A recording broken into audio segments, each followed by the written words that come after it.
boy, do we have a show for you. Not only do we have State Senator Eddie Melton as our special guest coming in at the end of the show, because Kevin's not here, I had to pack it. Oh. By the way, good morning, Belgium. We love you. I got Dr. Mike. Hey, everybody. I got Phil Taillon. Yeah. I got Johnny Cantrell. Hey, good morning, LOCPOD. And then you got your normal complement of Jill Gajewski, John Vez, the Technic guy, and then, of course, the locomotive. So we got some stuff to talk about. And then Eddie Melton. We already did the Eddie Melton interview, and I just wanted to tell you it's riveting. So hold on. Eddie Melton interview is going to be on at 8:10. And in the meantime, we're going to keep you entertained. And I'm going to start talking about Notre freaking Dame. Oh, yeah. Notre Dame just got a brand new quarterback yesterday through the transfer portal. It's like free agency in college football, and he's a stud. I watched him beat Notre Dame a couple times, and he's going to become our starting quarterback. So I'm very excited. This seems to give you some type of encouragement. The guy is super tough, so I'm happy. How much they pay for him? You think? What do you think? I imagine you could do that now, man. You know that, right? Yeah, in college football, they sponsorships and things like that. Yeah, they make money now. Like these college kids they're making like $1 million a season now. Why not? Right? They should. I mean, shit. Notre Dame makes so much money off the football players. I mean, why not give them a couple bucks? So, but there's going to be instead of being cheating about it.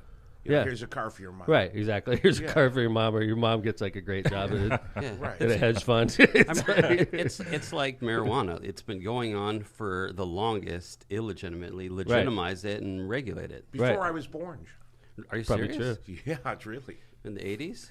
63. Okay. Yeah. What's up? What's up, man? By the way, I enjoyed my kids went to see the Avatar. So I told our story. Yeah.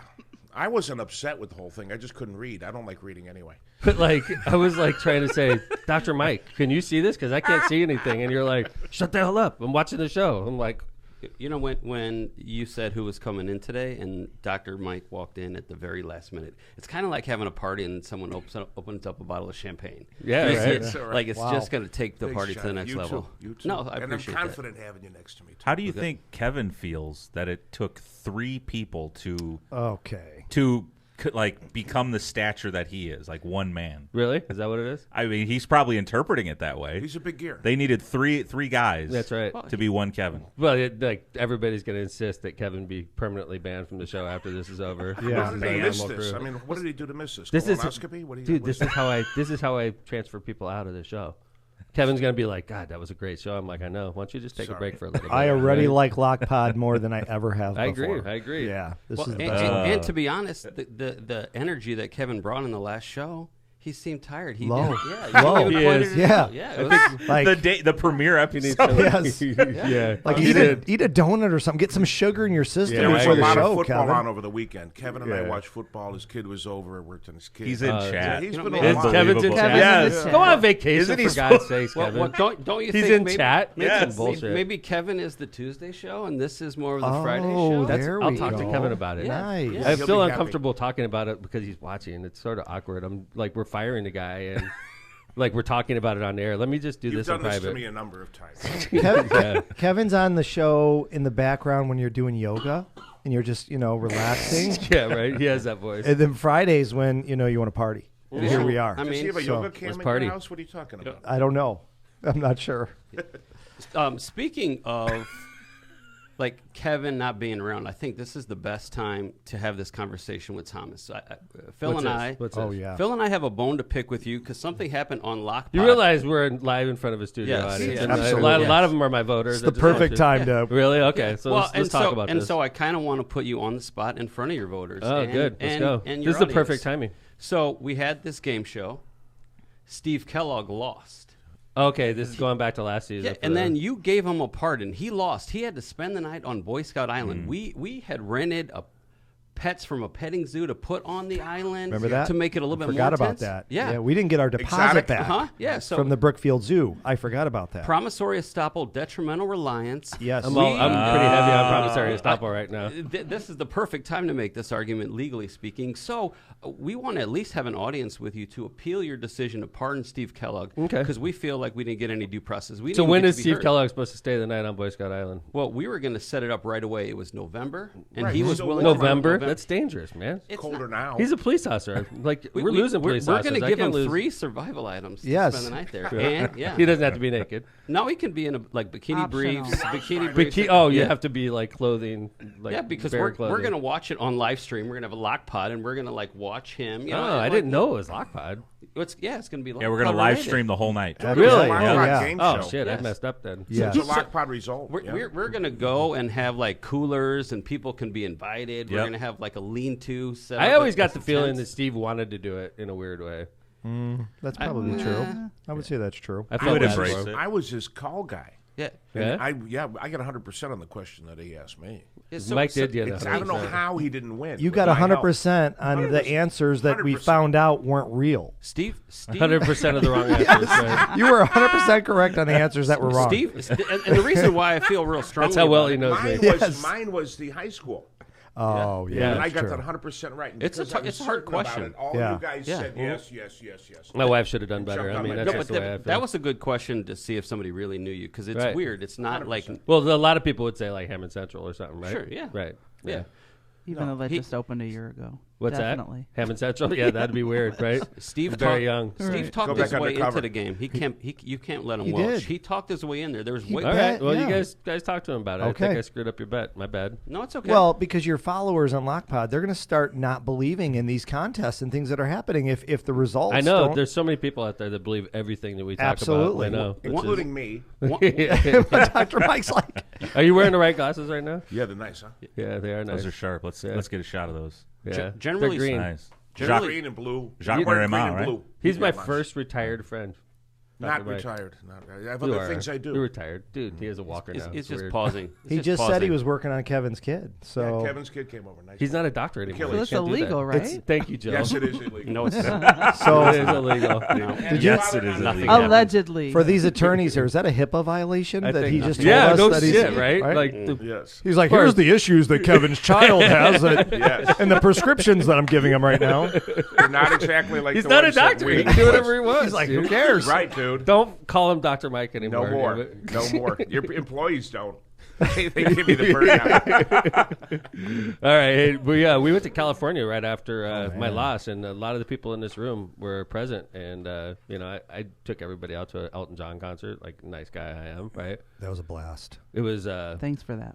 Yeah, you're right. Yeah, Ouch. Yeah, it sucks. Sorry, Joe. Everyone in this room except for me. And Dr. Mike, thank you. You didn't go either? Kevin didn't go either. No. Kevin only goes on vacation with Jana. I'm wearing my nice. my Elton hat. I know. Today. Wasn't that great, by the way?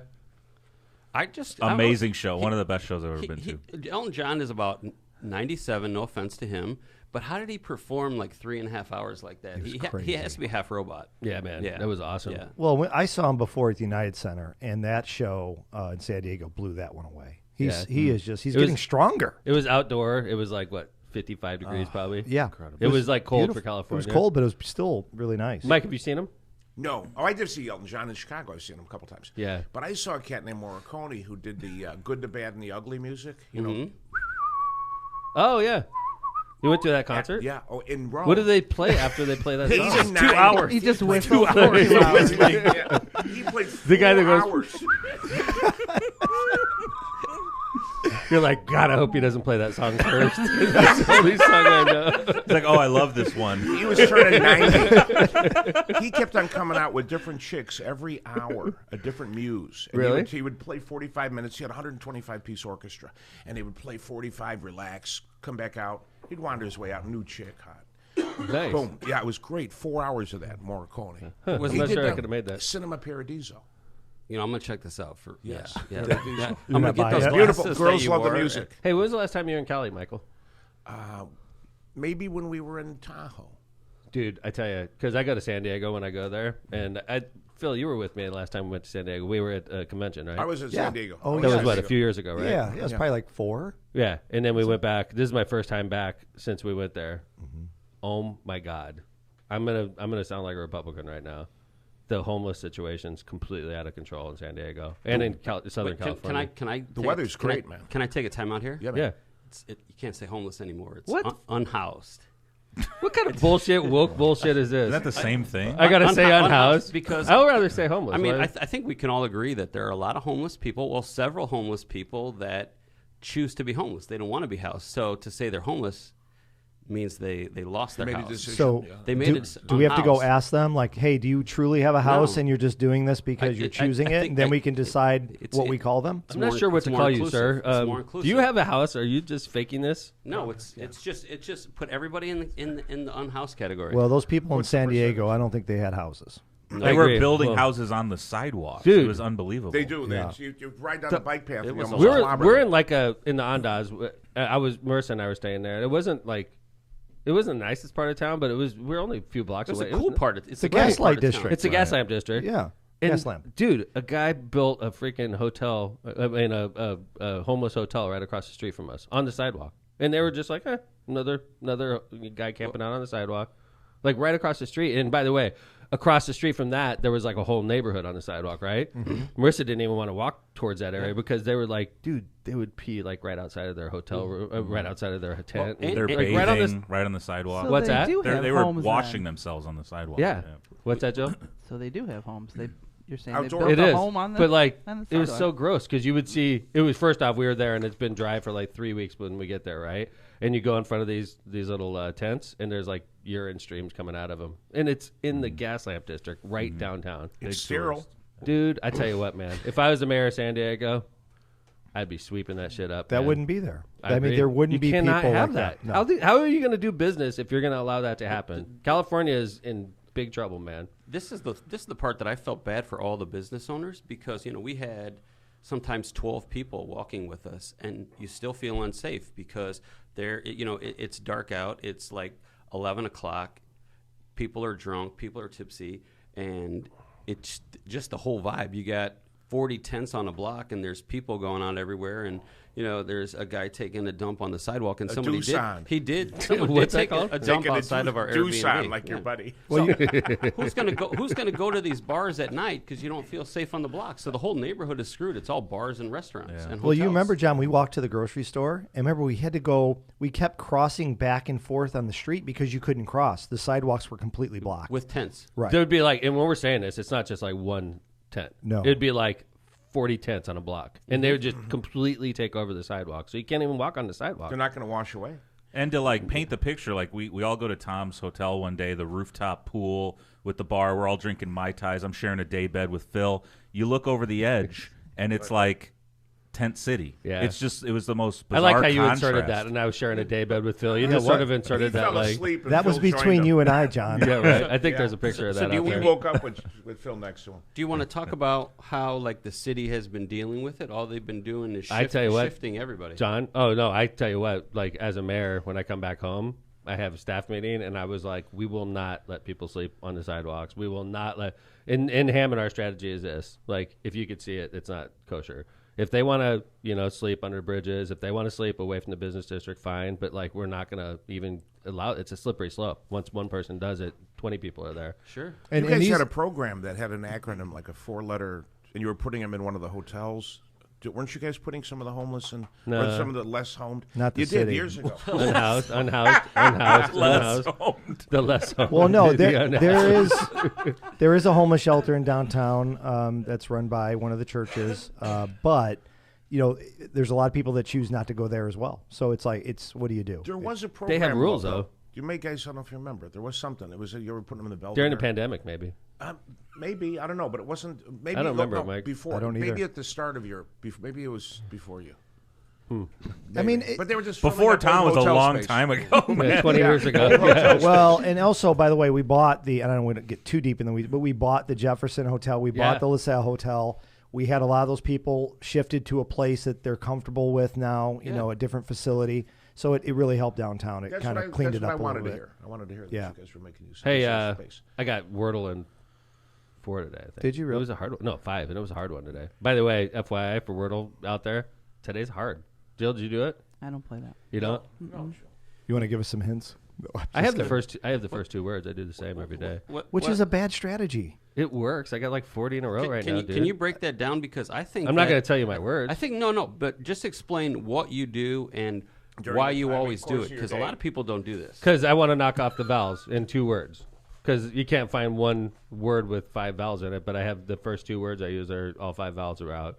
And by the time I do my first 2 words, I could usually figure it out. You're never going to give yourself a chance to get a 2. Exactly. I get a 2. I got a 2. Because if I do my first word and I could go for it at that point. First letter? No, my first word's the same every day. My second word's the same every day. But after my first word, which is a good word, if sometimes it's apparent that you could get it, and I'll go for it. I would say get 2 words now? I use 2 words. The first 2. This is what Phil's bitching about. Yeah. This is a conservative approach. This is like if my grandma played Wordle.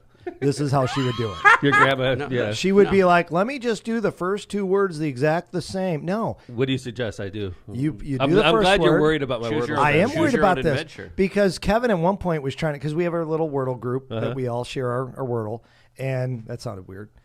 And we share a Wordle. We share our Wordle. So pause for a second. Daybed. And Kevin at one point was going to do a contest where, like, all right, if you get in the lowest amount of tries, you get X points. If you get, and if the way you do it, you would never win. Because Thank you're you just for worried about me. You'll get the word more often than I not. will, but you won't get it as quickly as often as I will. It's true. Because you're But I get really it. is But awesome. I'm sitting on 40 in a row. I think you should consider changing it because you're good enough. I'm glad you guys are. Do you guys lay up at night worrying about this? You should play bunco with my grandma. Yeah. No, you would be good. You know what was the coolest part of the airplane trip? Of the trip to San Diego, though? I know what it is. So No, it's not because the Marissa and I coolest part. branch off because we go to San Diego for a few days, and Marissa and I had to go to Napa for a funeral, which is very Napa High School. my old stomping That's grounds it. and my stepfather's funeral, and they waited for me until after the election. So Marissa and I bust off at San Diego. Everybody else is going home. Marissa and I bust off, and we go to Napa for the funeral. And I get to Napa, and I get a picture sent to me by my brother, who I love deeply, especially because he sends me. We don't have to pictures. go here, Tom. Yeah. I know where you're going. We don't have to go here. So he sends me a picture of John in an airplane with a disgusted look on his face, and John's wife Amy in the background with a disgusted look on her face, and I didn't know what the heck it was. It looked like John was boarding the airplane, and he was looking down, and he was disgusted. And I didn't know what it was. I just get this picture, and I was like, okay, whatever. And then I get the text after. It's like, John got thrown up by a little kid on an airplane. And then it put the whole thing in perspective. But let me tell you how bad it is. So you're on the airplane with him, right? Yes, I'm sitting in the row directly behind him. Got a bird's eye view, and just the smell was amazing. And I have a weak stomach. But so this young baby, maybe like 3 or 4. I say baby, but it was a little kid, and you could tell she's sick. And she's sitting directly in front of them on her mom's lap, and she's wearing a mask because she keeps coughing and hacking, and she's sick. No. So And John, you got sick since then, right? No, actually, Kristen did. I didn't mean to. No, that's okay. But iron. she throws up with a mask, and it shoots out projectile. The baby did? Yeah, Up the the baby sides. did, and it shoots out behind her Yeah. on the vest Like bars a directly behind her. directed flow. It was like just a shot of toothpaste on each side of her mouth directly on both vest bars. Oh, that's It was bad. horrible. Were you sleeping, John, or are you awake? Yeah, let me paint this picture for you. We got all these Spray talking painted. heads with the guy it actually happened to. Yeah, we got a good, what do you got, John? I'm going to share something with you guys. No one knows this except Amy. I'm not a big flyer. You guys know that. Yeah. Well, you You don't only know. started flying recently. Recently, yeah. Prior to that, it was car, train. And now you're getting, And never now you're again. getting barfed on. Yeah, Yeah. kidding, right? No. So the first 8 minutes of takeoff and the last 2 minutes are the most dangerous parts of the flight, statistically. Hold on, hear me out. So I start a stopwatch. Once that plane takes down the runway, I start a stopwatch. After 8 minutes, I chill out, man. I put the AirPods in, I close my eyes, and about a minute later, I open my eyes, I look down, and I see this white fuzz on my shirt. And I'm like, what is this? I start brushing it off with my bare hands. And then I look down at my jeans, and there's just bits of splatter on my jeans. And I realize something terribly is wrong. Wait, did you? Wait, you didn't know when it happened? No. And then Amy's like, what's wrong? And I'm like, I don't know. There's stuff on me. Be and honest. Is the first thought you had is like, oh my god, I had a wet dream. I thread, yeah. There's white stuff all over me.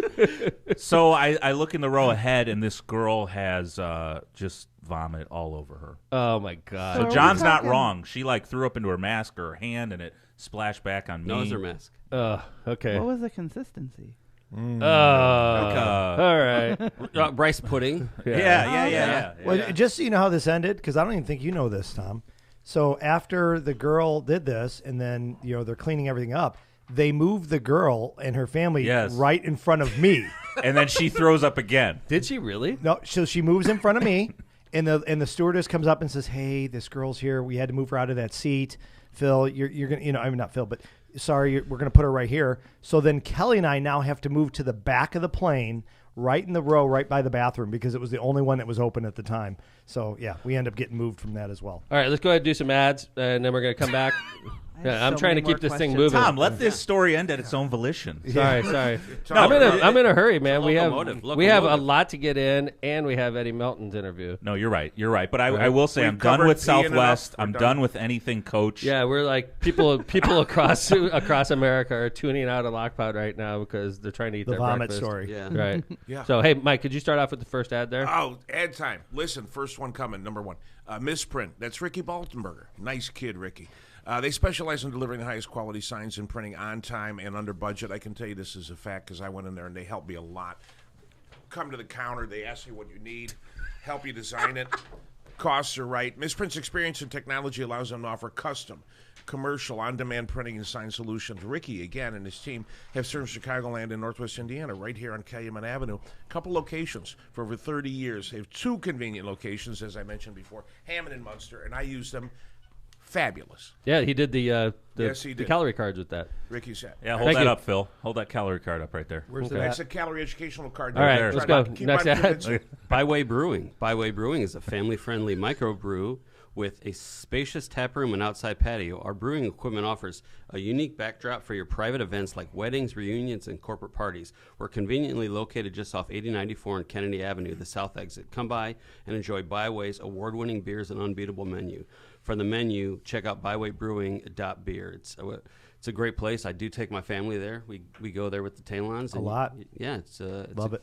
Some good healthy options as well, Doc. Nice. I liked it. I'm into that. Yeah. Not all these pig and vomit. Prestmer Insurance Company. The Ron J. Prestmer Insurance Agency has been located for decades right on Indianapolis Boulevard, serving all your insurance needs.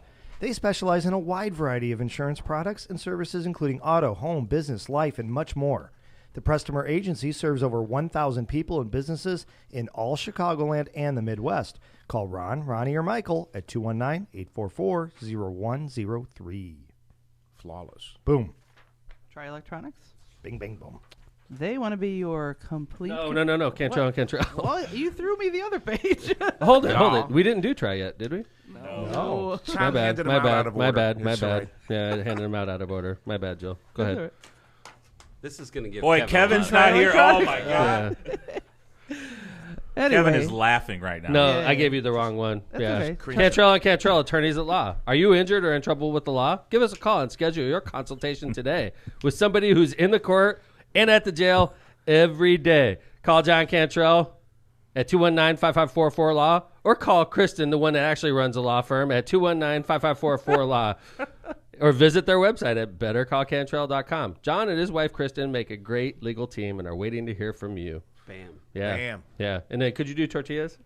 I don't have... He's got... Mike's got my stack. All right, I'll do it.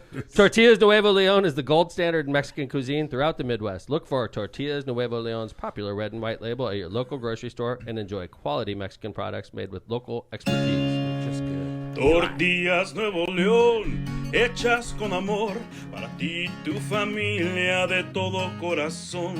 Tortillas Nuevo León, hechas con amor, para ti y tu familia, de todo corazón. All right, I'm over here texting the next mayor of Carmel, talking to him at the same time, and next mayor of Carmel, Miles Nelson, is telling me that he's raising tons of money. I'm very proud of him. Nice. And I did some calculation. Dr. Foreit has a big effect on me. I started hanging out with him. I started buying cars, right? Another thing, start hanging out with him. Now I want to retire. No. Just like Mike. Yeah. What? So nobody could call me mayor anymore. What? I mean, if you could pick a spiritual advisor, who's better than Dr. Mike? Agreed. Yeah. He's a Guru. guru. No, Yeah, don't go down that alley. I'm going guru, to be your next retired friend. Thank you. I'm coming I over. calculated it out. This is crazy. How long? 4 years. Wow. I could retire with a pension in 4 years. Isn't that crazy? I could be Whoa. 57 and I'll get a check every month the rest of my life. You're too young. How about from the Navy? Isn't that great? No, I That's got nothing good, from but you're the too Navy. young to retire. It's a rule of 85, though. It's your age plus years of service. And I had 4 years of service because of my public defender. Nice. Isn't that crazy? Woo. Wow. So my public defender gave me 4 years of service, even before I walked in City Hall. Hell And yeah. in 4 years, I'll be mayor 24 years, 24 plus 4, 28 plus my age at that point, 57. Okay, but I could retire in March of 27. what would you even do if I'm you going to hang out with retired? Foreit. What if you're still sit doing around? great No. stuff, Gov? What do you do? What if you're doing great stuff? Well, man? I mean, I'm just saying, I could just chill and like retire That's and be not like the plan. I'm gonna freaking That's walk nice around that with you Foreit. calculated that, I'm gonna but get that's not the plan. I'm gonna get some big glasses and walk around and hang out with Foreit. Yeah, What that's would- Going to awesome. Illinois eating gummies. Are you going to work on Kevin's kid too? Yeah. I'm gonna work on. Yeah, Both of you I mean, I'm guys. just as much of a doctor as Right. him. So why not? I'm Two going man back- stretches. I'm going back overseas. You're welcome to come with me I want to. When you going, this summer sometime. dude? I'm retiring in 4 years. Isn't that great? If the war ends sooner, I'm going sooner. Isn't that great, man? Yes. I'm gonna have a pension. No, I want to talk about this. Like, what would Tom even do if you? So you're serious? If you retired and you were going to do something, because you're not going to sit at home, obviously. So you're going to do True Smoke something. a lot. Smoke. So I will. I'm thinking about this. If you joined the Cantrell and Cantrell law firm, you'd immediately be the second best attorney on that staff. For sure, the second best. Immediately. Right, I could be mean, medical advisor. Can you imagine the rainmaking? And I'm comfortable with that. Like, I want him to come and throw his name up and just have people Old school. start- Yeah, We'll go retro. For sure. Does Yeah. McDermott go in middle of Cantrell and Cantrell? McDermott, Cantrell. Yes. I like the way I you mean, think. you know, we're going Sandwich. to we'll do an interview process and we'll see. I've seen those movies. I was thinking more like day trader. You know, that was so. What would my job be for? You're Right? obviously going to Hanging live out. off Marissa. I'm gonna live off Marissa. Oh. Absolutely. That's it. I could do that. Yeah, Why that's not? true. Can you get one of those like those very elaborate robes that the fancy like older women I with like the way Jill's thinking. with the feathers Fancy robes. on them? I need the and, slippers, you know, like the too. see-through ones. Right, like a smoker top. Yes. This is a fact you can't deny. Like, let's say that you're like, you know what? I just don't want to be mayor. I'm going to go back to being a lawyer. Without trying and without, like, you work 40 hours a week and you put good effort into it, you double your salary. Yeah. Without really True. busting your butt. If you went crazy on it, you could triple it. So, You're I mean, selling this pretty well. so you register as a lobbyist, you open up your own law firm. So you get a registered lobbyist. What's that? I like that. So you're Register saying- lobbyist, and you have your own law firm. You get a couple young lawyers. Oh, you're already working, kicking me out of your firm. No. Oh, wow. You never got You in. get your own law firm. can't get- yeah, he's like, I consider. I was talking about options. You register, like if you want to register, I would like to register as a denying you lobbyist. the opportunity. Yeah. Right. You can leave your name on your own law firm and Right. let it exist. And like, he could be forever. Johnny Law, Yeah. baby. What about I could work at Las Mars, like a ranger. I can just go around bitching Cart people guy. all day. Cart Hey, guy. Yeah, you're you too can't young drive for there. that. You're probably too young for that. I'm retired though. bored, That's all that man. Yeah, matters. but we You're only have, crabby like, enough to do 80-year-olds it. do That's that. true. Yeah, you're crappy enough. You need goal. You Could- need goal could- constantly. Couldn't you could and be a- Dr. Mike just become like Grateful Dead people who just go around the country following the Grateful Dead around? If and, we had and- goals that we achieved in every Groupies? city that we I would do that. like, we took We care would of need. like a You That have helps. the like an van. unmarried mother. You have the van. We could just like throw Sprinter. Some, I we'll was just looking drive at the Sprinter options across today. the country. This Put some summer, bikes in honestly, there, put our bikes in there and dude. just go around. This summer, honestly, the dead is bouncing around. This Okay. summer. There's enough. For, room I for know the two I'm of not us retired yet, but and company. Why do Yeah. I feel like this X amount of years from now I'm going to be in San Diego and come across Tom and Mike in a tent as I'm trying bitching to... about the mayor moving know this. what I mean? Yeah, on the Tent. sidewalk. You're just walking by with that. That looks like the mayor's poop. Exactly. yeah. I've seen that before. Phil knock knows on what that looks tent. like. Knock on Yeah. that tent door. Phil knows this. We've been working together a long time. I was riding the bike path there last time I was there at an Airbnb that came with some bikes, and I was riding at night. It didn't have a light on it, but boy, they were lounging across the bike path Oh, right my next to the railroad God. track. That's man. natural almost- selection. Yeah, right. Yeah, you just want to just. Oh, You got to like pop a wheelie on that one. I had to go around. I had to stop and go around. Right. Yeah, that wasn't easy. I was upset by that. Those less They housed. inconvenienced Those my unhoused. What is it? Unhoused. Unhoused. Unhoused. Is that a real less thing? house. Yes. Yes. Yeah. Does a that also real make thing. you unhinged because you don't have any hinges? Unhoused. It and depends on what. unhinged. Like, if it's a nice evening, they're probably not bad. Hey, you guys see what's going on in the House of Representatives right now? Oh, man. How about that? What a zoo. I've never seen anything like it. I love Well, it. it I happened love it, one though. time before. There was like 160. Yeah, in the Civil War, right? 160 years ago. Can, Something. Yeah. can you give a short version for people at home that don't Yeah, know yeah. exactly? For what- that, I mean, I'm sure a lot of people that listen 11 know, failed. but they have 11 votes for Speaker of the House, which shouldn't be hard because Republicans have all the votes. But the thing that about they have a caucus 11 called rounds of voting. 11 rounds of voting, and they need 218 votes for Kevin McCarthy to become Speaker of the House, and he's literally topping out at like 208. 200, and he can't get 218. What is he huffing the way he's always smiling about his opportunity? He knows every camera in America is on him as soon as he he's walks in that huffing room. something, man. He's like, oh, maybe the next 22 times. He's got Kevin. Well, no, Kevin they is can't your adjourn, smile. Mike. You know that's why they keep having votes, is because you have to keep on voting until you break a tie or adjourn. And they couldn't adjourn the other day because the Freedom Caucus won't let them adjourn, and the Democrats don't want them to adjourn because they look like shit. Yeah. So it's like the Democrats aren't helping, the Freedom Caucus isn't helping, and they're sitting there with too few votes. They can't even adjourn. They look like assholes, and the Democrats love it. So do they sleep? Do they get to go home? And Well, they come back? adjourned They last always night. do. They did adjourn after Good the food. 11th last night. They bring Because- it in. Yeah. But like now they're trying to fix it overnight so that they can get in and fix it. And Kevin McCarthy is giving away the house right now because he just wants his over. Yes. It's like, you know, And Mayor, why is it so important to become Speaker? third in line for the presidency. If you the president and the vice president get into a plane crash together, the Speaker of the House becomes president, and this has happened before in America. You guys know who that is? No. Mike, you know. Oh, boy. Speaker of the House became the president. Man. Trivia too early in the morning. Yeah, who? I don't know. Gerald Ford.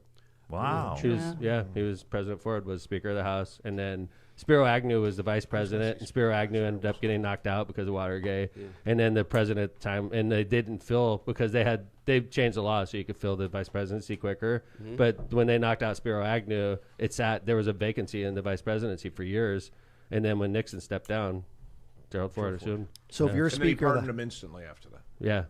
Right. If you're Speaker of the House, do you go around to parties and be like, yeah, if some devastation happens, I'm in charge? Like, you just talk about it? It works. Wait, what's the order of progression? I'm not going to say that anything bad's going to happen to you, but what's the order of progression in the city? We won't There use is you. none. question, There is Johnny. none. If we wanted to take care of Phil like that, I would make him deputy mayor, but you have to go through the council, and it has because what would happen then is he would automatically. It's weird though because there's a deputy mayor in Gary, but it still has the caucus procedure. So what happens in Gary is if Mayor Prince passes, unfortunately we hope this doesn't happen, then the deputy mayor would take over only for 30 days, and then you caucus in a replacement. So being deputy mayor is bullshit, really. What about Kevin? What about Kevin? So if like you guys hang out together, No, like if I passed, you know who becomes mayor in City of Hammond? If I passed, Isn't it controller? Lindsay. yeah, exactly. It would be Megan. Controller. Megan would take over because that happened in East Chicago, if you remember. When Pebe came down, Charlie Tuna took over as mayor. Charlie Tuna took over as mayor because he was controller, and then the caucus takes place after that. Wait a minute, that's a real name? Yeah, it's like in mob Tuna? name. Charlie Tuna. What's his real name? Pakura. Yeah, but his name, but his, they call him Charlie Tuna, right? Yeah, it was Charlie Tuna. I'd rather say Charlie Tuna. It makes it sound like mob. Charlie Tuna. I call Hey, you- Charlie Tuna. call your son That's a Charlie great Tuna. name. It's a great name. I wish It my is. name was Charlie Tuna. All right, Tom Tuna. No. All right.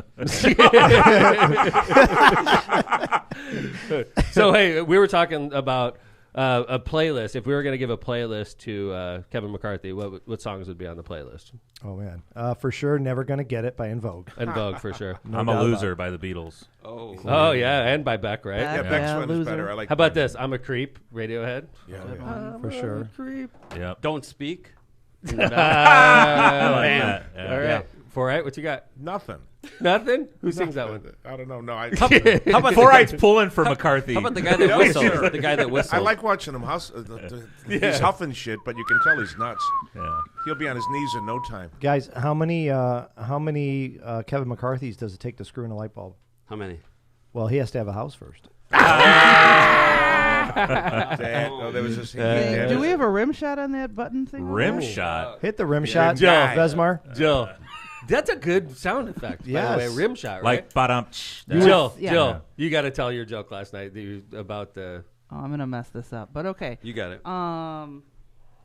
Even though he's 0 for 11, if the Patriots lose and the Jets win and the Steelers tie, he can still make it to the playoffs. I love it.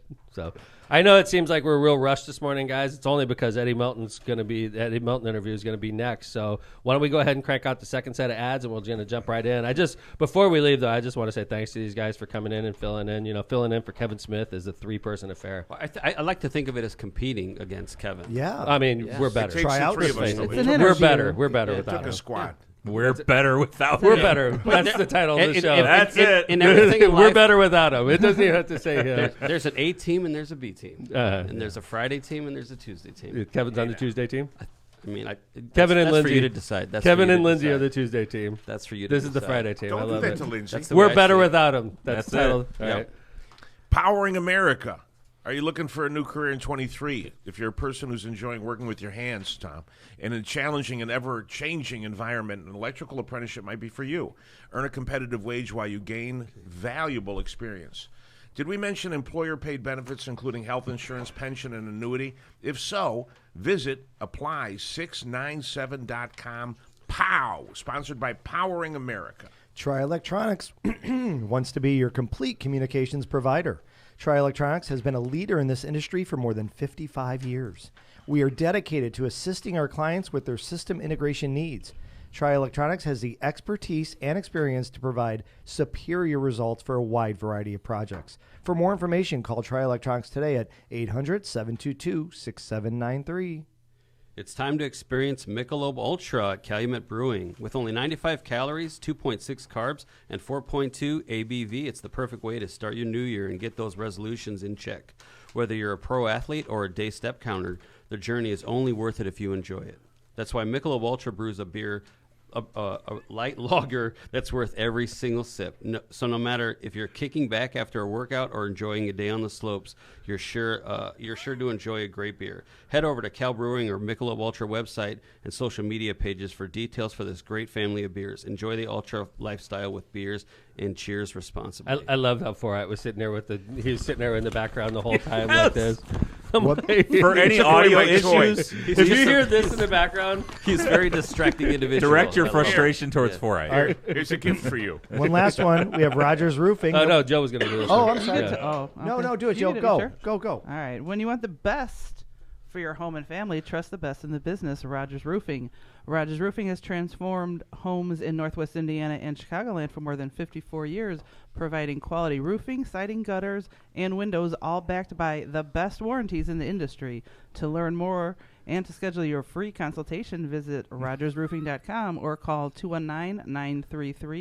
219-933-9145 today. That's Rogers Roofing, 219-933-9145. And remember, at Rogers Roofing, excellence is expected every time. I like that ad. Damn. I appreciate you guys coming in. Filling in for Kevin's not easy, and you guys did excellent. So thank you very much. Thank you. I know Thanks for having LOCPOD us. appreciates you guys all, and that's why we invite you back. So it's great to see you.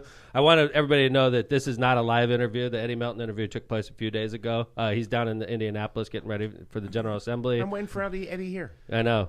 But we have this ability. Kevin and I actually did it on our own, and John was on the phone teaching us how to do it, and it obviously turned out all right. So anyway, thanks guys for coming in the studio. Stay on, everybody. Eddie Melton in this interview, him and Markel Watkins were in here, and he said some things that were shocking to me. So great hearing from everybody. Let's roll right into the Eddie Melton interview, and LOCPOD will go out after that. Thanks, everybody. And Senator Eddie. Here comes Senator Eddie Melton, Indiana State Senator. Man. Thanks, guys. Yeah. Hey, everybody, welcome back. We got Eddie Melton in the studio, state senator for Indiana. Eddie's in State Senate District 3, which encompasses portions of Lake County, includes Gary, Lake Station, New Chicago, Hobart, Ainsworth, Maryville, and Crown Point. I don't even know where Ainsworth is. We're going to ask him that in a second, right? and also along with Eddie's, I don't know if he's the official campaign manager, but anybody that knows when you're dealing with Eddie, you deal with Markel Watkins also, who's a great guy. And I'm very, very blessed to have these two gentlemen in the studio. Welcome to LOCPOD, guys. What's up, guys? Thanks for having us. Appreciate it. Yeah. So long time coming. Yeah, man, you know, it is a long time coming. I want to mention that because Yeah. we've been trying to get Senator Melton since season 1. Yeah, it only and now took we're in us season 180. 8. So we appreciate you, being here. Man, He I wanted appreciate to, like a fine wine. He wanted I to know, make sure. man. It's like he was like, man, you know what? There's no way this will last 8 seasons. They'll forget about getting me in there. I gotta do it now. I kept telling them, they said, hey, we want to get them on. I said, they never sent me the writer. Yeah, right. We got the writer. Oh, and it's 2 all bottles the- of water. It's all in the green room, Marco. Yeah, right. All right, that'll Yeah. work. No, I want to say congratulations, man, on 8 seasons. Thanks. And the success, man. And I know politically it helps a lot of candidates get their message out. Thanks, so man. I appreciate you. And helps. Both. I think it's a great show. People all over the state listen to us. People across the country listen to us. So welcome, Eddie. It's a pleasure to have you, Senator. I think that's one of the things we learned is that LOCPOD reaches, like when he was on the campaign trail all over the state, that was the cool thing is like you realize that people in the state listen. You could be down in Corridon. We had people like, hey, we need a picture. We got a lot of fans in Corridon. which I think helps get the message out of kind of like your guys' all message around the state, which is good. No, Yeah. Absolutely, man. Ed, you've had quite a past couple months, huh? Man, it's been exciting. Yeah. For those that aren't aware, Eddie's recently announced he's running for mayor of the city of Gary. Yep, absolutely. Your hometown. Yep, born and raised. Lived there your whole life. Yep. Outside of when you go to Indy or college and stuff like that, right? Yeah, I went to Kentucky State University in Frankfort, Kentucky. Yeah? Whoa. Did you play ball there? I did. I played football, played college football, played quarterback, went to Horseman. Frankfurt is the capital, of course, but it's right in between Louisville and Lexington. Wow. All right. Yeah. I-64. Yeah, man, tell me about it. It was a culture shock for me. Growing up as a kid in Gary, had never been outside of the area. Right. I went on a college tour as a young high school student. That was the first time I had ever been out of the state. Wow. Yeah.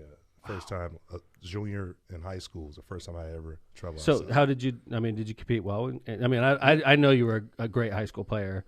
Now, when you got to college, obviously it's a totally different sport. Oh, Was man. it a wake-up call, or did you thrive? You said the key phrase, wake up call. Yeah. That first college hit. Oh, all different. You're still feeling it? man, it's like I got hit.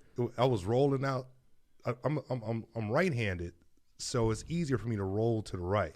You were quarterback? Yeah. Oh, I didn't know this. So I was rolling to the left, and they just kept coming. Like, that's not supposed to happen. So I'm running to the sideline and crash, and I just seen white. Yeah. Wow. There you go. I was like, "This is Welcome not- to college football." Exactly. But I mean, like, going back to what you said, Senator, I think it's interesting when you said, like, I was a young man who had never been outside of my hometown. Right, and so when you say it was an eye opener, I mean, what was the why do you think that was good for you? Maybe long term. Well, number one, it was a historically black college and university in a predominantly white city in Kentucky. Right? Yeah. You know, and coming from a predominantly black city Sure. in Indiana, it was a culture shock and shift. So even within the HBCU, it was a culture shock because I had friends from all over the country, but in Gary, Midwest, we got that grit, right? And when people were saying, "What's up?" I thought it was conflict. Like, "What's up?" I'm like, "What's up?" And my friends had to tell me, no, they're really being sincere and saying hi. It's interesting. Like, so I had to kind of. It's funny. Take it down a notch. Marissa had an issue like that when she came to Indiana because she grew up in New York. Yeah, and she was hardened when she came here. And I remember when we first started dating, it was her first year in Indiana, obviously, and we went through a drive-through. I'll never forget this. The lady said, "Thanks, ma'am. Have a nice day." And we're driving off, and Marissa's all pissed. And I'm like, this is a long time ago, by the way. I want to point this out. This is when she She's first got moved Midwestern to nice now. And I go, "Honey, what's the matter?" And she said, "That lady was being sarcastic with me." I said, "She's not being sarcastic with you. She's being nice. There's a difference." That's what people are in the Midwest. And, Marissa's definitely a Midwesterner now. But when she came out, I get it, Senator. Yeah. So now that you said that, I didn't realize that Kentucky State was a HBCU. Yeah. So give me your take on Deion Sanders in Jackson State. So I'm learning a lot about that, right? Yeah. I'm learning that there's more that we didn't know about his agreement with the university, with Jackson State, right? So he promised them 2 years. And then he was going to bail, right? Yeah, I mean, that was kind of already set. I think for us as a people and as a culture, it was what he represented and how he was able to bring a new light to not just football, but black college institutions, right? Because typically they are underfunded across the country, right? They're always going to D.C. trying to seek additional funding. The states typically don't fund them at higher levels. So he brought and represented something that we had never seen before, and a level of excitement. And to do that in a way that was prime time, right? Right, there you go. Yeah, right. I love him. I think he's great. So you think overall a positive? I think overall it was a positive. I think it was a letdown initially because I didn't know the full story. Sometimes the media, you might just see the headline, he's gone.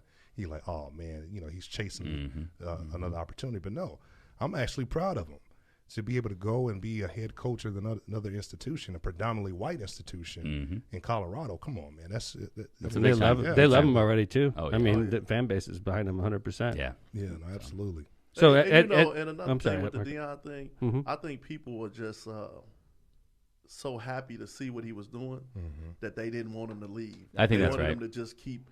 I think it was more not people upset, but just kind of disappointed. And I don't even see that. I don't think that's necessarily like an African American or HBCU situation. I think that goes for any college. You get a coach in there, you're like, oh, this guy's great, and all of a sudden he gets the call from like, I don't care, like Notre Dame, or like, look at Brian exactly. Kelly. He gets the call, and he's going to go. Yeah. And I get it. It's disappointing, but I think that's college football, no matter where you're at, black, white, or otherwise. Also, look, he mentored and developed those other coaches. Right. Oh yeah. So he put people in a position to be elevated and promoted. If you get a chance, go and check out the Shannon Sharp podcast with him, and it'll help you kind of get a better understanding on that. You know his first speech to Colorado, I loved it. That's how I saw that on TikTok. He walked in. He's like, "There's not going to be any backwards hats. There's not going to be any earrings." And they panned out in the audience. There's these guys taking their hats off and stuff like that. I loved it. He's the man. I shared a TikTok the other day. He's sitting around the table with his coaching staff. He said, "We're going to win," and they was kind of like, "Yeah, okay." He said, "No, we're going to win now. We're going to win in this room. We're going to win around this table." Yep. And it put me in a winning mind state, even politically. Right? You got to really psych yourself up. And be ready to go, dude. And hit the field. You just said something that's so true. Yeah.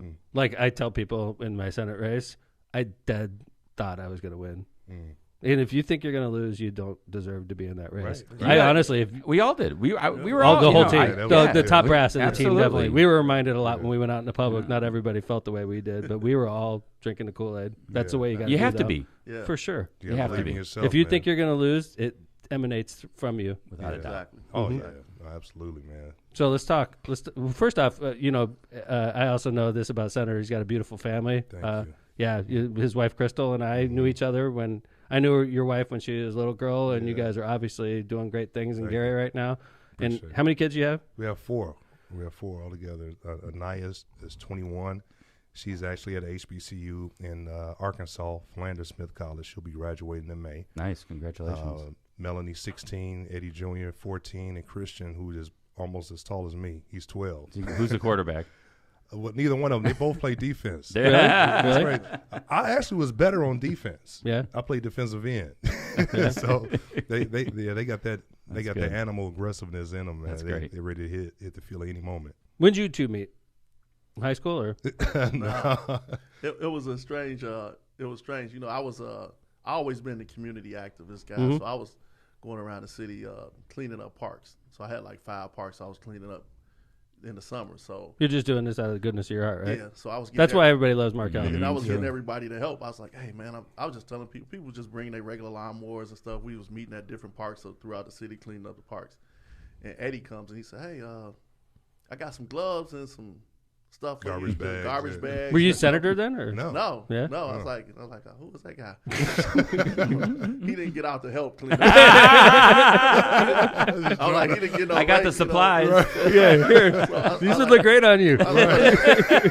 So a few weeks down the line, a few months or whatever, somebody said, hey, Eddie's gonna run for senator. I said, who is Eddie? Oh, gotcha. You know what I'm saying? So they was like, you should work with him. And then we got the meeting and everything, and ever since then we've been like. You guys have that vibe that you've known each other since childhood. Everybody, they be like. By the way, Kevin and I, we get the same thing. I would have thought that too. Yeah, honestly, we met each other in in a case 20 years ago. Yeah. No, over 20 years ago. But it's similar, right? I mean, you find somebody that you connect with, get along. Kevin is my work husband. There you go. There you go. Hey, Paul. Well, I would say we found out that our birthdays were It's just crazy. days Right apart. there. Really? No, it's like mine the 25th, his the 26th of There you January. go. That's crazy. Yeah. Look at you guys. Yeah, it's like, You guys pandering for gifts right now? It's coming up. We got a couple extra bottles of booze we can get. I was gonna say I'll just walk out with them. Yeah, right. Like we wouldn't notice. That's the worst part. Right. No, it's good. And that when somebody they say, hey, you should work with him on this campaign, and there you go. Been ever since. So, Senator, I mean, as you've been, I think people would characterize you in the Senate as being pretty effective for Gary and for the region. For a Democrat. For a Democrat. And so, like, when you are... that you're a great senator, but especially because you're a Democrat. And you're outnumbered, what, 40 to 10? Yeah, 40 to 10, yeah. So, like, obviously, if you're in the 10 in that group and you get anything done, you get stuff done. How do you, how would you explain that to a listener? Like, we're outnumbered 40 to 10 in the Senate as Democrats, but I can still, get stuff done. Never take defeat. Right, I think it's like blood in the water. They can sense if you should be respected or not, right? Because you got to earn that respect within your own caucus, but also within the entire 150 members. Because if you're going to get something done, you got to not just get it past the Senate, you got to get it past the House as well. And then you can't be afraid not to get the shine or the glory. So if I know what my district or my community needs, I'm able to work with a Republican and get it done, then so be it. Especially if it's good for the area. So those relationships, I'm sure you developed across the aisle. Yeah, it's extremely important. You have to, right? It's important. Because you could have the best idea in Indiana, and it's not going to happen on your own. Man. Trust me, we've sat down with community members. We've crafted great legislation, and you bring it down there, it won't even get a hearing. Right now, I'm giving some of the glory side of it, but the bad side of it, in which when we talk about redistricting, reform that needs to happen, because we need an independent redistricting commission. No doubt about it, Ed. Because right now, the maps, they're picking their constituency, right? Absolutely. That's just the truth about it. But the reality that we're in, we have to do all that we can to represent our constituents, and it's sometimes, most times, it's extremely frustrating and difficult.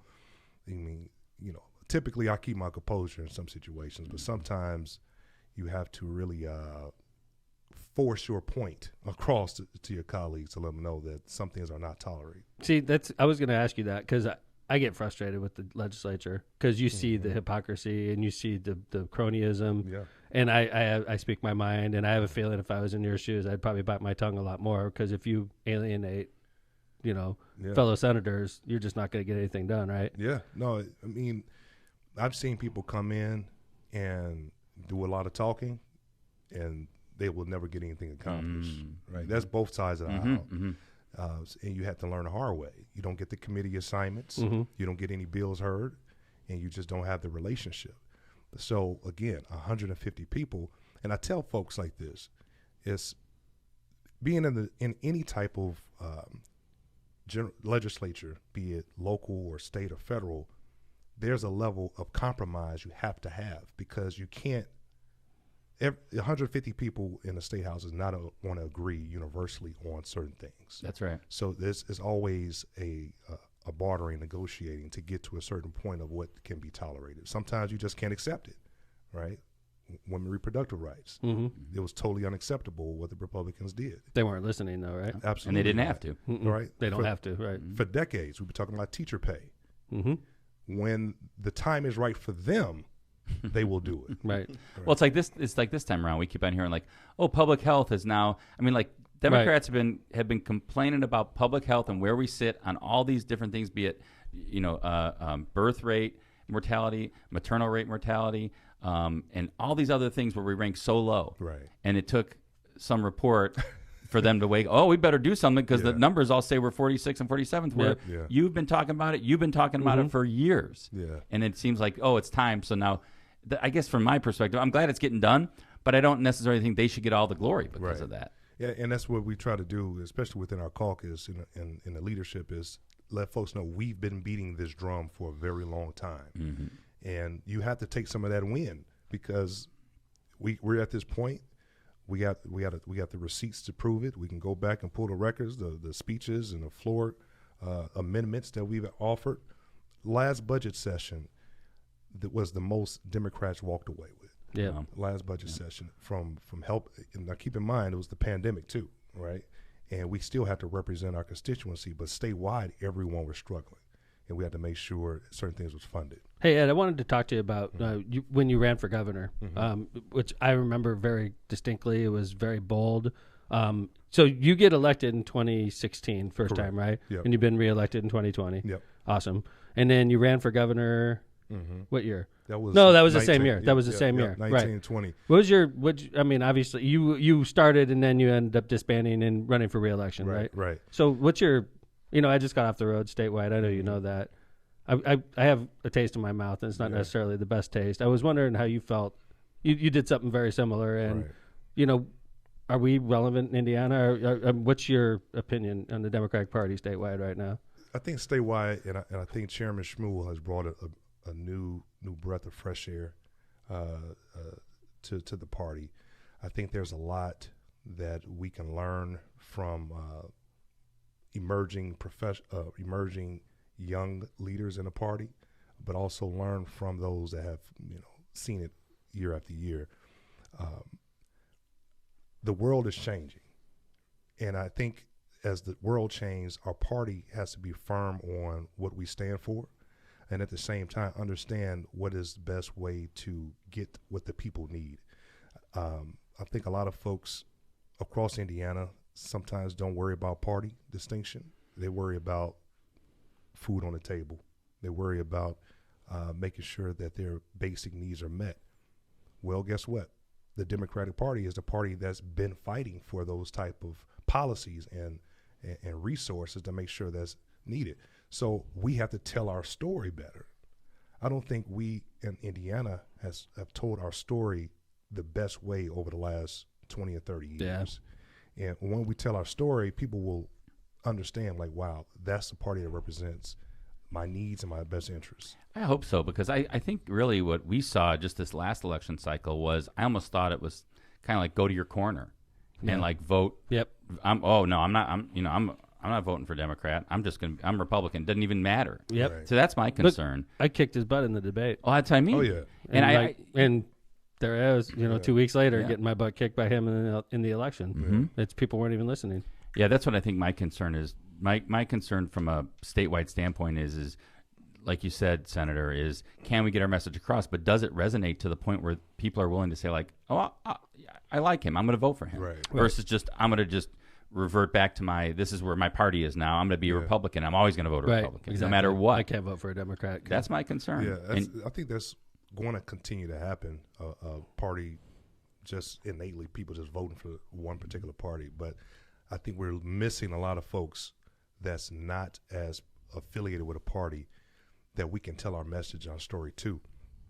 I think when you look at how much money that the Republicans have invested in not just congressional and U.S. Senate races, but state house races. Absolutely. Look what they're doing in Lake County. Mm-hmm. And again, going back to redistricting, this has been systematically designed for a number of years. And what we have to do is play a system game as well. Mm-hmm. How do we build our bench now? So in 20 years, when city councils are important, town councils are important, school boards are important, all that stuff. Townships are important. Yeah. That's what we got. Speaking of, you recently announced you're running for mayor, Gary. Right. Obviously, being mayor, I love being mayor, and I'm as a family man, I love being a family man as mayor because you're home every day, as opposed to your job, Ed, where you're on the road a lot. Yeah. I think Crystal, you and the kids will enjoy you being mayor more than you being state senator personally. Because you were home more. But obviously there's a whole host of challenges that comes along with being mayor. Right. Being mayor of Hammond, I always say, is a tough job, but I think the job you're running for is definitely tougher. No doubt about that. So what's your opinion of what's going on, Gary, in 2022? Yeah, and not to be cliche or to beat the drum of our campaign slogan, but I'm going to be very honest, Gary deserves better right now. And we use now intentionally, because now means no opportunities wasted. For 20 or 30 years or more, we've seen, and hats off to you for the success that you've been doing in Hammond, but we've seen every community around us having some level of growth, and Gary remains stagnant. And in my opinion, it starts and stops with leadership and putting the right team around you to make sure you can execute projects and you can follow up and make sure that things get done. We're not seeing that happen. And it took me a while to come to that conclusion. And a lot of folks, the main question people ask me is, aren't you going backwards? Or like, why would you come down, right, quote unquote, and be a mayor? Number one, I love the city, period. Yeah. Everything that I've done, even exploring running for governor, has been for Gary, Indiana. Gary has now been put more in a more positive spotlight statewide because I've been able to show my leadership. What happened? Gary Casino, that was you, man. No doubt about Huge it. Success. And you were working with Jerome, too, which is interesting because obviously you would be running against Jerome in this case, but you guys worked together on behalf of the city to get that done, which I thought was... Well, no, I work with Karen. I'm sorry. I apologize. You're right. You were working with the previous mayor. I apologize. You're right. My bad. That's when they were actually... The race was actually happening right That's right. That's right. That's what it was. That's right. That actually happened. But to that point, so... I get out of the gubernatorial race, and I was elected as assistant minority leader. Mm-hmm. This was the first time Gary had a legislator that was, and hats off again to my predecessor, Senator Earlene Rogers, but this was the first time I was Gary had a legislator that was assistant minority leader, ranking minority member on both appropriations and state budget committee. Nice. So to be able to bring home the casino, right? Mm-hmm. To be able to try my best to bring resources to figure out how do we develop the airport and around Buffington Harbor from a transportation and logistics landmine, we were talking gold mine, I'm sorry, in terms of our opportunities. Those are things I've been doing since I've been downstate. Mm-hmm. And it's hard to do it moving forward when you don't have an administration that fully supports that growing that agenda. So do you see, if I'm hearing you right, Senator, I think what you're saying is because you've been a legislator, you think that experience and those relationships you have downstate can only help if you become mayor? Well, yes, I'm just answering that directly. Yes, it will help. Number one, I understand the state budget process. I know where the resources are. A lot of the street pavement and funding that came from state dollars, the Community Crossings Grant. Mm-hmm. Mm-hmm. We're using that right now in Hammond. In the budget that I helped draft, right? So I know where the resources are. I know how to communicate that message downstate. And again, it is still an uphill battle because of the 40-10 split in the Senate. And it might even be worse in the House now from a Democratic Republican It's hard perspective. to keep track, man. But they understand my passion and leadership and be able to get things accomplished in Gary. And one of the reasons why we were able to get the casino, and it was because I wanted to change the conversation. So they tried for over 20-something years to get that done. I'm saying, look, let's move gaming out of the conversation. Is Buffington Harbor, is the corridor of Klein Avenue, is that the best location? No. Right. You had to want to go, there, you go. there and patronize that building, that facility. So let's put it in a more lucrative location. Mm-hmm. So something that I'm working on now, and I shared this with Kevin, is how can we partner with Hammond, right? Mm-hmm. And we make that corridor from where. Yeah, from you and I have Kennedy talked Avenue. about that. Yeah, absolutely. Yeah, right. And grow that from an economic development standpoint. Right. So now we approach it from a regional perspective. But those are the thoughts and the conversations I think that a mayor can partner with another neighboring mayor to say, how do we grow our region where we all eat and benefit well? What's Gary's biggest issue right now? Public safety. I agree with you. Public safety, as well as just because I was going around meeting with a lot of the council members in their town halls, and just basic services from potholes, street lights, overgrown vegetation, demolition, all of those basic needs that need to be met. But by far, public safety, I think, is one of those things that we need to do a better job in investing in, making sure that the officers that protect us have the resources that they need, and their morale is lifted so they can feel good while they're putting their life. You guys on the just line. gave them a pay raise. I mean, I know the officers just got $10,000 pay raise, if I remember correctly. I don't know if it was a raise or a bonus. It might have been a bonus, yeah. I mean, I think came from ARP. I think morale is important, and one of the things I always hear Mayor Tom talk about is he always says, like, I want to make sure our officers have the best equipment, the best technology, and that they have everything they need, that it makes them feel good about coming to work. Right. And I think that's what you're saying. No, absolutely. I mean, let's go back in time. I think I've seen some data that shows in 2005, or right around the time frame, when was Clinton in office? 92 to 2000, right. Okay. So there was a huge growth of hiring of officers because they had the cops bill. Right. Mm-hmm. So in 2005, Gary had about 300 officers. Jeez, oh, Pete. Okay. Right. Right now, there are about 140 officers. Which is, this is to give people out there an idea of the magnitude of the problem Gary has. Compare it to my city. Gary's twice as big. Yeah, 50 square miles. Yeah. Gary's Hammond's the same half size as San Francisco. So Gary's got twice the geography to cover and has 60 fewer officers and fewer firefighters. Mm-hmm. And you have twice the area to cover. So just right off the bat, that's a challenge. Yeah. You should have 300 officers in Gary, quite frankly. But the problem is they're very expensive. Yeah. Yeah, I mean that's the truth of the matter, and I think that being smarter with what we have is a number one priority, right? So looking at how the officers that are not on the street, how do we better utilize them? How do we solve crimes that haven't been solved to make sure that folks that are doing criminal activity are held accountable? But how do we make sure that when they're out there being responsive to these activities, that they have confidence that their leadership is providing them with the resources that they need? Now, I will say this, I don't believe you have to over-police a community. I think it's being very strategic and intentional on those resources, on how you allocate in certain targeted areas, using data more effectively in solving crime and being proactive. But the true way to address crime and is addressing poverty. Period. Agree. Yeah. People talk about it's poverty. Yeah. With poverty comes a host of problems, and crime is definitely one of them. It's socioeconomic. It's we all know that. It's not absolutely. race based. It's not. It's Right. socioeconomic based. It's Munster isn't a safer community in Hammond because they have a great police force. Mm-hmm. Munster is safer because it's got less problems, it's got less poverty, and and I'm just using Munster as an example in this case. But Right. Name any town. Right. Dyer, St. John. Yeah. I hate cutting this off, but we got to we're running up against the edge right now. Yeah. I maybe just one more question. Sure. So I guess what I would want to know if I was living in Gary, right? I'm like, what I would ask you,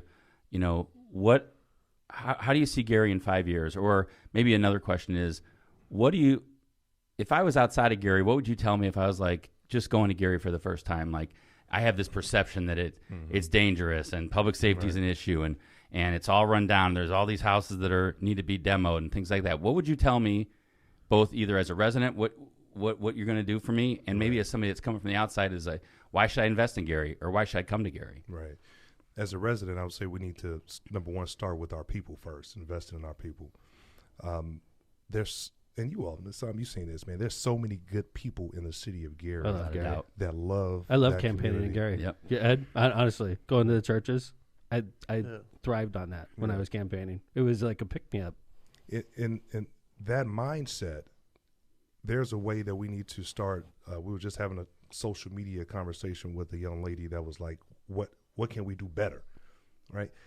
It's those individuals that want to know, where do they play a role? Mm-hmm. I don't think citizens have been given opportunity to play a role in turning the community around. A mayor can't do it by themselves. Nope. That's right. Right? You can offer the leadership, you can set it on the right track, but how do you get the community engaged and involved and empower them to say, hey, how do we turn this block into a better block? Turn this neighborhood into a better neighborhood. So that's the type of leadership I want to bring to the table, by empowering the community.